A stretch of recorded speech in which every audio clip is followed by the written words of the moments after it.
नमस्कार मित्रांनो, मी राजूबेंद्र. मित्रांनो, पी एम किसान सन्मान निधी योजनेचा 18वा हप्ता काही दिवसातच पात्र लाभार्थी शेतकऱ्यांच्या बँक खात्यात 2,000 रुपये जमा होणार आहेत.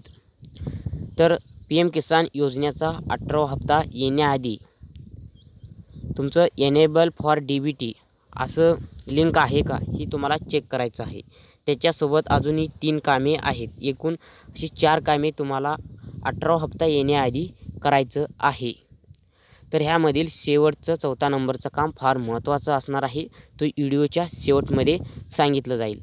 त्याकरिता हा व्हिडिओ शेवटपर्यंत पहा आणि चॅनलवर नवीन आला असेल तर RBTech मराठी यूट्यूब चॅनलला सबस्क्राईब करून ठेवा, कारण असेच महत्त्वाचे व्हिडिओ दररोज आपल्या चॅनलवरती तुम्हाला पाहायला मिळतील. आणि तुमच्या इतर मित्रांनासुद्धा हा व्हिडिओ शेअर करा. तर चला मित्रांनो, व्हिडिओला सुरू करू. तर मित्रांनो, तुमच्या पी एम किसान सन्मान निधी योजनेचा एलिजिबिलिटी स्टेटस हे चेक करा. तर हे एलिजिबिलिटी स्टेटस हे कसं चेक करायचं ते तुम्हाला पुढे व्हिडिओमध्ये सांगतो, तसंच व्हिडिओ शेवटपर्यंत पहा. तर पहिला तुम्हाला ह्या एलिजिबिलिटी स्टेटसमध्ये लँड सीडिंग हे स्टेटस यस आहे का हे पाहायचं आहे. यस असेल तर तुमचं 7/12 हा ऑनलाईन रेकॉर्ड झालेला आहे. तर लँड सीडिंग स्टेटस हे नो असेल तरी काय करायचं, तर ह्याला तुम्हाला तलाठी कार्यालय किंवा सेतू ऑफिस आहेत अशा ठिकाणी जाऊन तुम्ही त्या अधिकाऱ्यांच्याकडून तुमचा लँड सीडिंग हे आहे तो तुम्हाला यस करून घ्यायचा आहे. त्याच्यानंतर दुसरा आहे EKYC स्टेटस. यस असेल तर तुमची EKYC कंप्लीट झाली आहे. तर EKYC स्टेटस हे नो असेल तर तुम्हाला EKYC करून घ्यायचं आहे 18वा हप्ता येण्याआधी. तर त्याकरिता तुम्हाला CIC सेंटरमध्ये जायचं आहे किंवा महाई सेवा केंद्रामध्ये, किंवा तुम्ही मोबाईलच्या माध्यमातून करू शकता. तर मोबाईलच्या माध्यमातून करायचं असेल तर तुम्हाला OTPची गरज लागणार आहे. आधार नंबरला मोबाईल नंबर लिंक असणं गरजेचं आहे. आणि CIC सेंटरमध्ये करायचं असेल तर थंब देऊन सुद्धा EKYC करू शकता.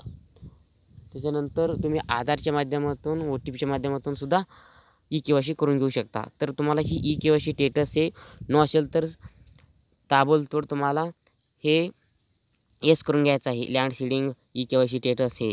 त्याच्यानंतर तिसरं काम आहे आधार बँक अकाउंट सीडिंग हे यस आहे का स्टेटस हे चेक करायचं आहे. जर आधार बँक अकाउंट सीडिंग स्टेटस हे नो असेल तर तुम्हाला पैसे येणार नाहीत. हे तुम्हाला येस कसे करून घ्यायचं तर सांगतो पहा. आधार बँक अकाउंट सीडिंग स्टेटस हे यस असेल सुद्धा तर तुमचा बँक खात्याला आधार लिंक झालेली आहे की नाही, ह्या ठिकाणी यस असेल तरीसुद्धा तुम्हाला बँक खात्याला आधार लिंक झाले का नाही हे सुद्धा चेक करायचं आहे. तर तो पुढे व्हिडिओमध्ये सांगतो, तसंच व्हिडिओ पाहत चला.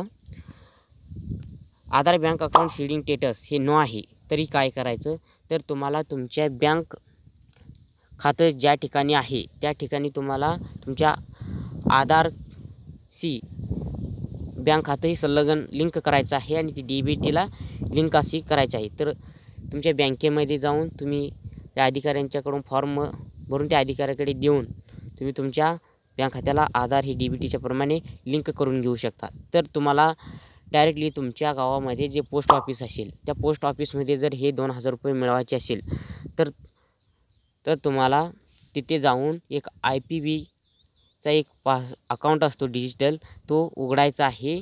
तो उघडल्यानंतर डायरेक्टली तिथं आधार हे सीडिंग लिंक होऊन जाईल आणि जे पुढे येणारा 18वा हप्ता असेल, जे योजनेचे चालू पैसे असतील ते तुम्हाला त्या ठिकाणी मिळतील. तिथं काही करायची गरज नाही. डायरेक्टली तुम्हाला तुमच्या आधार कार्डाशी बँक खातं ही लिंक होऊन जाईल. तर मित्रांनो, एलिजिबिलिटी स्टेटस हे कसं चेक करायचं ते सांगतो, जाणून घ्या. तर शेतकरी मित्रांनो, पहिला तुम्हाला PM किसान असं सर्च करायचं आहे. PM किसान सन्मान निधी pmkisan.gov.in असा एक पहिला वेबसाईट दिसेल तुम्हाला. ह्या वेबसाईटवरती क्लिक करायचं आहे. वेबसाईटवरती क्लिक केल्यानंतर तुम्हाला जरा थोडं खाली स्क्रोल करायचं आहे. तुम्हाला इथं बरेच ऑप्शन दिसतील. तर ह्यामध्ये नो युअर स्टेटस ह्याच्यावरती क्लिक करायचं आहे. ह्याच्यावरती क्लिक केल्यानंतर तुम्हाला तुमचा रजिस्टर नंबर मागितला जाईल. तो रजिस्टर नंबर कशी काढायचा आपण अगोदरच व्हिडिओ बनवला आहे, आपल्या चॅनल पेजमध्ये आहे. तो लिंक तुम्हाला डिस्क्रिप्शनमध्ये मिळेल. तो व्हिडिओ पाहून तुम्ही तुमचा रजिस्टर नंबर हे काढू शकता आणि तो रजिस्टर नंबर इथे टाकून तुम्हाला OTP टाकून सबमिट करायचं आहे आणि तुम्हाला पुढे एलिजिबिलिटी स्टेटस हे ओपन होईल. तुमची जे फॉर्म कधी भरला आहे, KYC कधी केलेला आहे, त्याच्यानंतर FTO प्रोसेस यस आहे का नो आहे हे सुद्धा तुम्हाला चेक करून घ्यायचं आहे. लँड सीडिंग यस आहे का नाही, Aadhaar bank account seeding status yes आहे का नाही, तुम्हाला सर्व माहिती इथं दिसेल.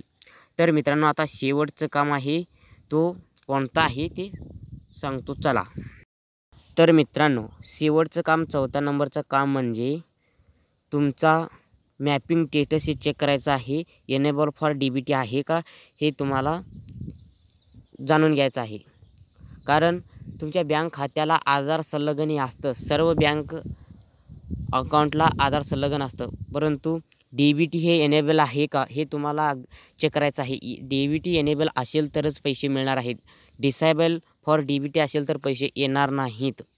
तर त्याकरिता एनेबल फॉर DBT आहे का हा कसं चेक करायचं ते तुम्हाला व्हिडिओमध्ये सांगतो, जाणून घ्या.